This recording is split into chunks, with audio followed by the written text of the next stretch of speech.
শুৱালকুছিত দৰিদ্ৰ বিকলাংগ পৰিয়ালৰ ভূমি বেদখল কৰাৰ অভিযোগ।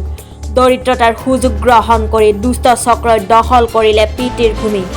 ঘটনাস্থান শুৱালকুছি বৰনিজৰা অঞ্চলত। বছৰ পূৰ্বে নিজৰ একচনীয়া কৃষিভূমিডৰা কৃষি কাৰ্যত ব্যৱহাৰ কৰাৰ বাবে আধিয়াত লৈছিল কেশৱ কলিতা নামৰ এজন ব্যক্তিয়ে। কেইবাবছৰ ধৰি কৃষি কৰি ভূমিডৰা নিজৰ বুলি আন লোকৰ তাত বিক্ৰী কৰি দিয়াৰ অভিযোগ কেশৱ কলিতাৰ বিৰুদ্ধে। তাৰ পিছতে নিজৰ ভূমিডৰা বিচাৰি প্ৰকৃত ভূমিৰ গৰাকীৰ ওচৰ চাপিলে শুৱালকুছিৰ আৰক্ষীৰ। প্ৰকৃত ভূমিডৰা গৰাকীৰ পৰিয়ালত আছে দুটাকৈ মুখ বধিৰ সন্তান। মই মাটিখিনিত বহুদিন জানো, মই হাৰ্টৰ বেমাৰ আছে, হাই প্ৰেছাৰ আছে, আৰু বেঙা কাটা কেতিয়াবা সেনেকৈ যায় 4টা চলি বেঙা। মই আৰু কেতিয়াবা যাওঁ, কেতিয়াবা আৰু 6 মাহে বছৰ দিনে যাওঁ। গেলি আৰু মই সেইগিলা কেতিয়াবা গৰু পেলালে মই কাষৰ মানুহ ঘৰক কওঁ, এতে গৰু কোনে ফেলছে ভাগিনা বোলে, নাজানো আমি কোনে গৰু ফেলছে। এনেকৈ মই গৰু চৰু ফেলে হাজাৰ সেনেকৈ কৰি আছোঁ। আজি মই তাতে বনবাস খাটবা ইন্দিৰা গান্ধীক যিমান বছৰ জুকুন্দাই দি পুৰিছিল সিমান দিনে মই তাতে বনবাস খাটছোঁ। সৰু বংশৰতীয়া ছোৱালীটো জন্ম পাইছে তাতে, সৰু বেঙাটো জন্ম পাইছে তাতে, ডাঙৰ ছোৱালীটোক ধুৱাইছোঁ, মাজু ছোৱালীটোক ধুৱাইছোঁ। মই তাতে বনবাস খাটছোঁ। তাতে মনিশ্বৰ ৰাউণ্ড আছিল, কোনো এটা ৰাস্তা নাছিল, মুঠেই 5 ঘৰ মানুহ আছিলোঁ আমি তাতে, বনবাস খাটা মানুহ নাই। তাৰ ওপৰত এখিনি মই তাতে লাৰে চাৰা কৰি আছিলোঁ। আজি কেইবছৰৰ পৰা মই হাৰ্টৰ বেমাৰ হ'বৰ পৰাই মই হাবি চাবি কাটবা যাব নৰা হওঁতে মই ইহঁতক খেদাওঁ কেতিয়াবা। সিজি তলে তলে মোক এখিনি তাই টাঙা হেৰি কৰিব, আক্ষেপ কৰিব, মইতো নাজানো। মাটিখিনি তেখেতে কেনেকৈ দিছিলে, মানে কাক দিছিল আপোনালোকে মাটিখিনি? তাৰমানে আমাৰ দেউতাকে ৰোৱা বুটছিল, বেঙাতি নকৈছিল, ৰোৱা বুটছিলোঁ। ৰোৱা বুটতে কোদাল মাৰোঁতে ডিচেণ্টি ঘাগা হ'ল। ডিচেণ্টি ঘাগা হওঁতে আমাৰ মাজদাকাই ক'লা কাকাক লৈ যাওঁ দে, এতে বিচনাত পৰি থাকিব নালাগে পাহাৰত, ঘৰত যাওঁ দে বোলে লওঁ ঘৰত। তাৰ মাঘৰ মাহত অসুখ হ'ল, বহাগৰ মাহত দেউতাক ঢুকালা। তাতে পাহাৰত থাকলি বাচা, মই বেঙা কাটা হেঁতি একে আহি মই তাতে সিহঁতক কেনে খাদ্য। মাটিখিনি কোনে খেতি কৰি আছিল? আমাৰ দেউতাকে আগে খেতি কৰিছিল। খেতি কৰাৰ পাছত দেউতাক যেতিয়া বিচনাত পৰিল, কেশৱে ক'লা বৌ মাটিখিনি মই এনেকৈ খেতি কৰোঁ দে, এনেই থাকাত কৰি। মই বোলো হা তই কৰ নে তেতিয়াহ'লে, আৰু হেৰি তই কৰিলে আৰু কোনোবাই বেলেগেতো কৰিব নাহে। মই এষাৰ কৈছোঁ, কোৱাৰ পাছত সিজি এখিনি আৰু ফিৰ বুলি বসতি কৰিব, মইতো নাজানো বাচা। মোৰ বেঙা কালাৰ চলি এতিয়া মই এইগিলা মাটিৰ খাজানা দিয়া এইগিলা পৰ্বৰ মতো লগা হ'ল। হওঁতে মোক এটা মানুহ কৈছে যে আৰু 1500 টকা লাগব আৰু গামবুঢ়াৰ চহী লাগব। সেনেকৈ কওঁতে মই সেইদিনা আৰু গামবুঢ়াৰ তাক চহী আনবা গ'লোঁ। যাওঁতে গামবুঢ়াই কৈছে কি কৰিব আহিছে বৌ?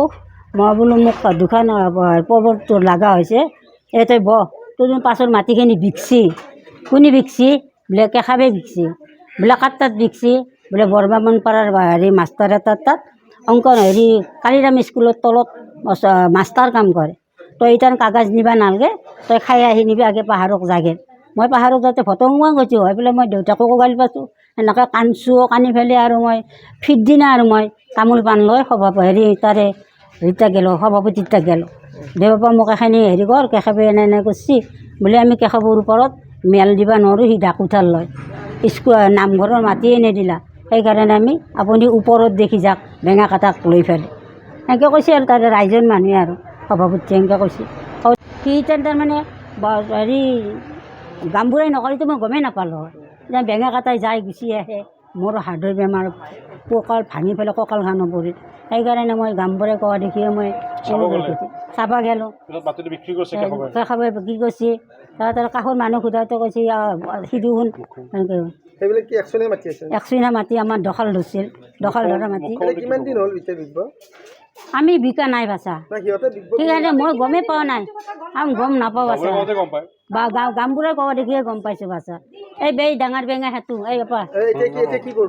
এতিয়া আৰু মোক বেঙা কাটাক মাটিখিনি ঘূৰাই দিলে ভাল পাওঁ আৰু।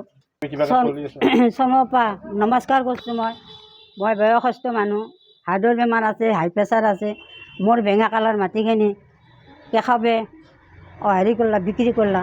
মই গম পোৱা নাছিলোঁ। আপুনি যাতে এখিনি মোক ক্ষমা কৰি দিয়া আৰু মুখ্যমন্ত্ৰী শৰ্মা বাপা, আপুনি যাতে মোক এখিনি মুকল কৰি দিয়ে আৰু বেঙা কালাৰ কথা লৈ পেলাই।